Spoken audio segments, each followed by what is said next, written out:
Hello students, in this session I am going to explain the rest of the tags from your chapter 2. Okay, so previous session we have discussed about some tags till table tag we have discussed. Now I'll be explaining some other tags that is related to your HTML. Okay, so these tags will be essential for your projects also. Okay, so in the second chapter we have till now covered till table tag. Now we have left out with form tag also I have explained in the previous session itself, and now we are going to discuss frame tag, and we'll be discussing other HTML tags, HTML5 tags also. Okay, now coming for this session, in this session I'm going to explain with the help of three example programs.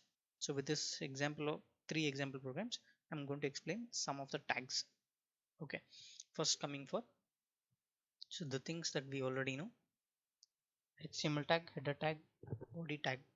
Okay, now body tag will contain the content that has to be displayed on the web page. Now here you can see the first tag will come across is called as field set.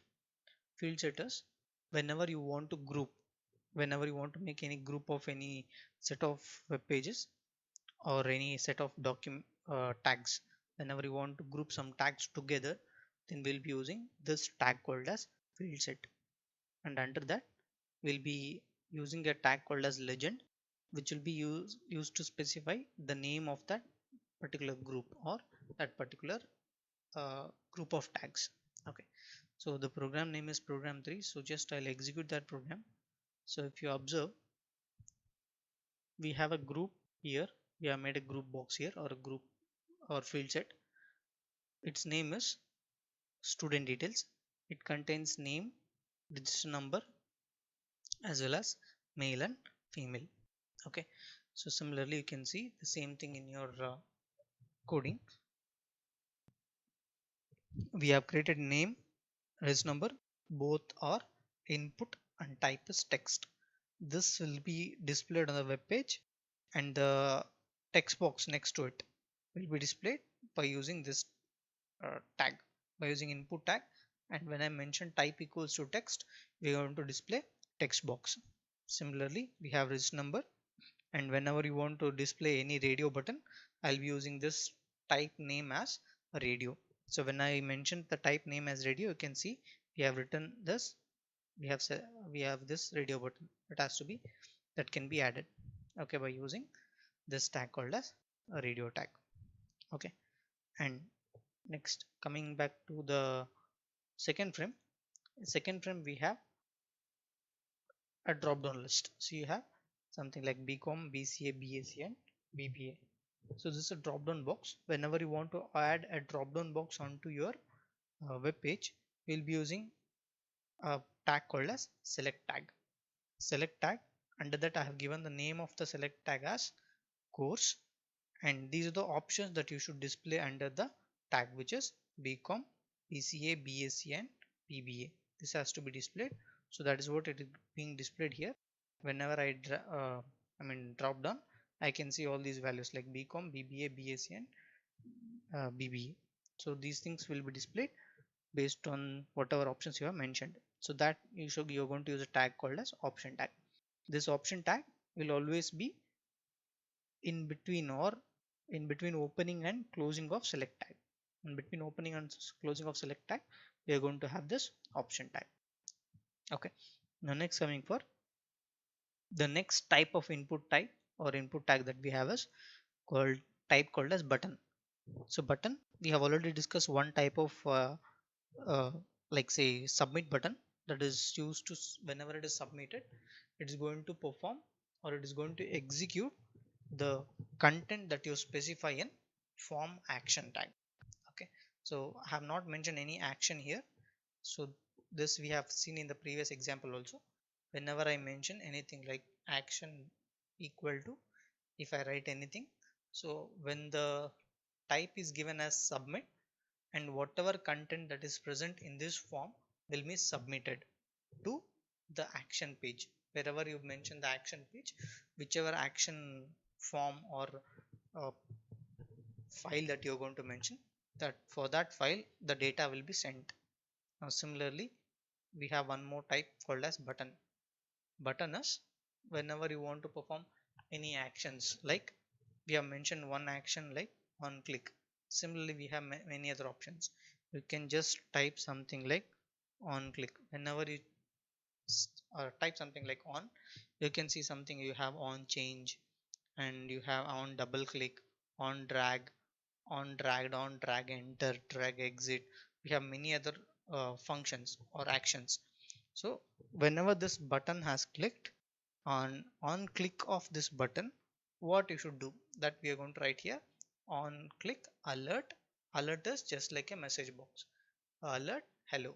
Okay, and the name of the button is what, click. Now if you come to the program, you can see we have this click here. Whenever I click this, you'll get a message saying that hello.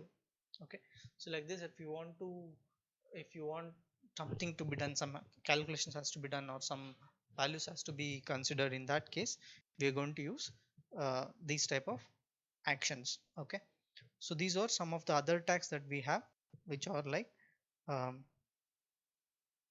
input type as text, we have radio button, we have select, which is used for drop down list, which will contain option, and again we have button, which will be containing click, on click, or any other actions we have.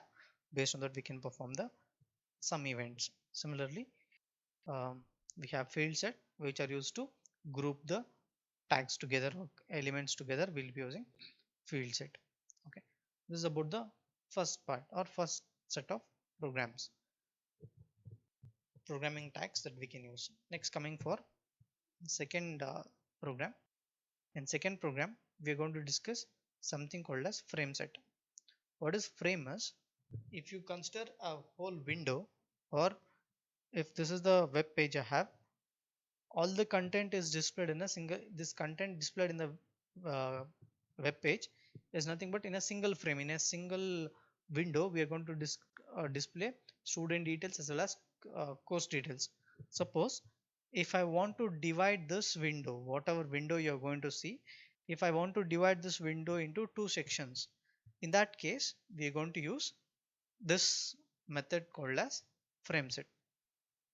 So frame set is a method where we are going to divide a given browser window or web page into two different sections.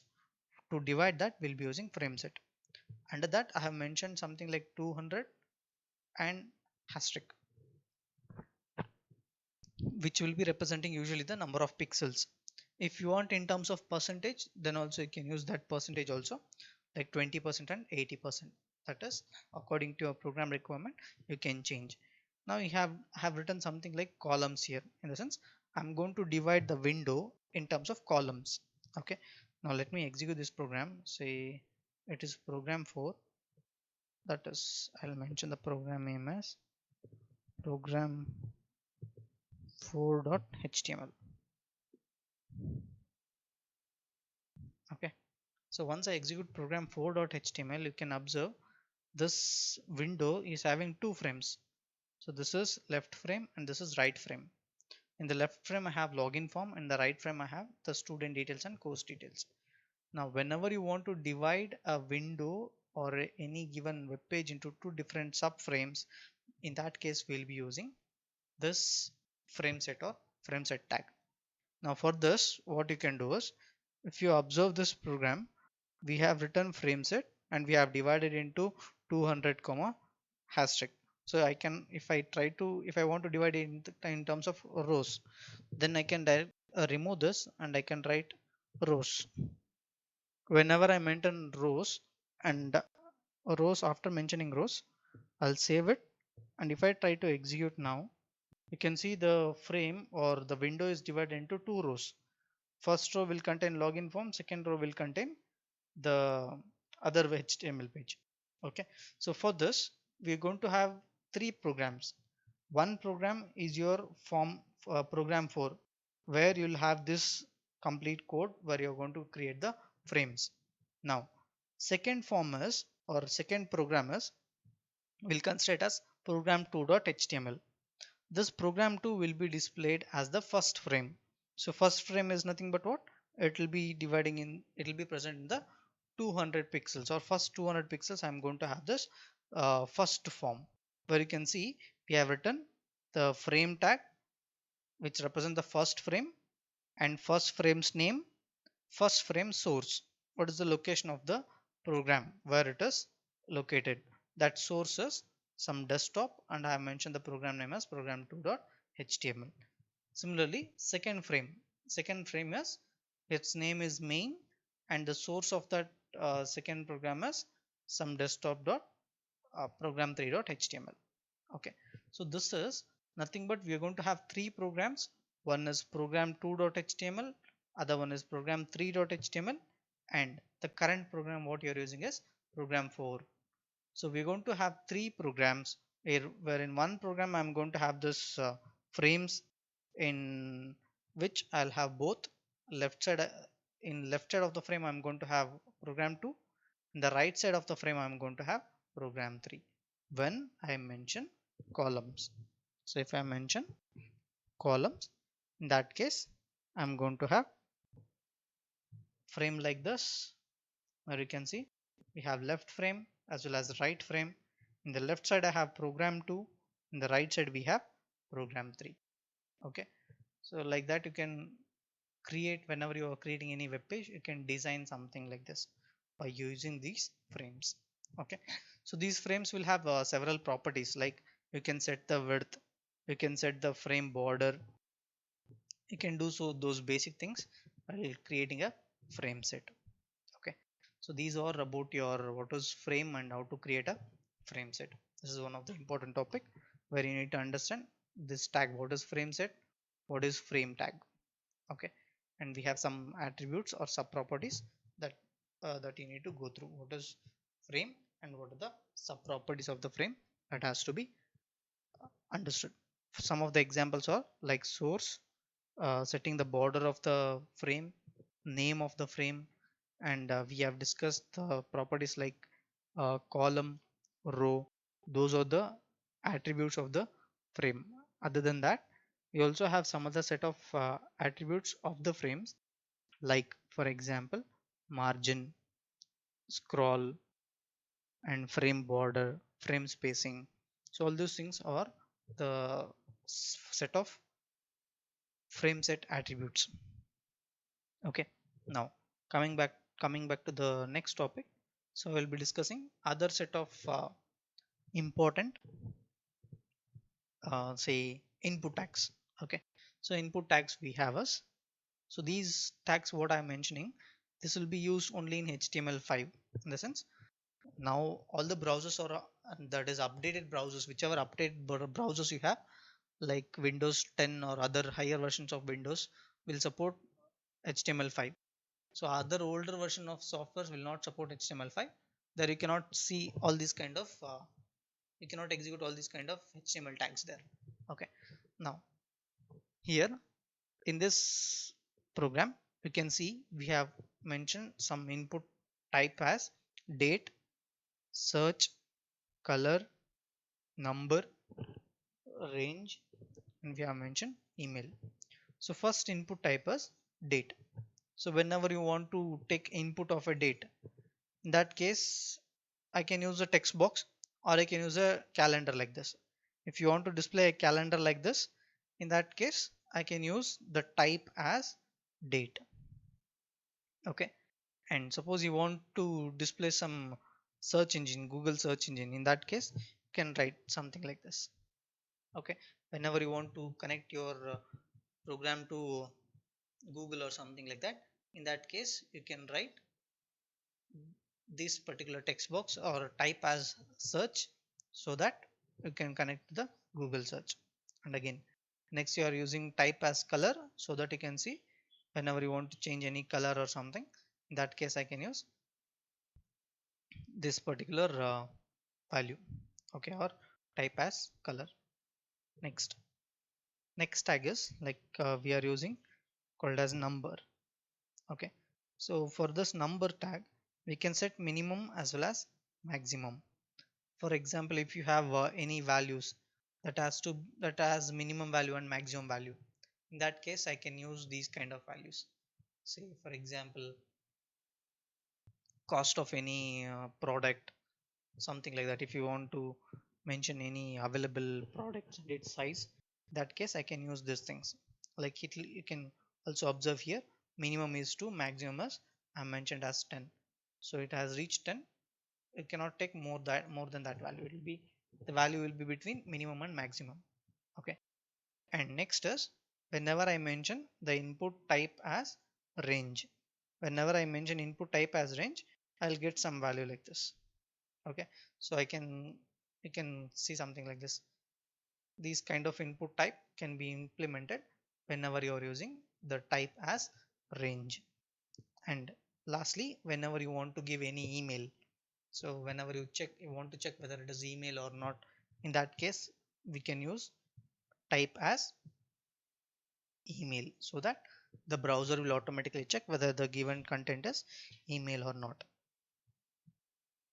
So these are the basic or important tags that we come across in your HTML. Okay. So other than this, we have few more things, that is the difference between HTML and XHTML. So which will complete our second chapter. So this almost completes our second chapter. So after this, we'll be starting with our uh, JavaScript. So after finishing JavaScript, later we'll come across, or I'll try to start with CSS. After starting with CSS, next we'll come across JavaScript and other chapters. Okay. So after this, since we have completed second chapter, I'll start with the CSS chapter. Okay. And meanwhile, hope everyone has started with your projects, designs or something. I want everyone to start with your designs or installing the softwares. Please do that and let me know whether you have done that or not. Okay.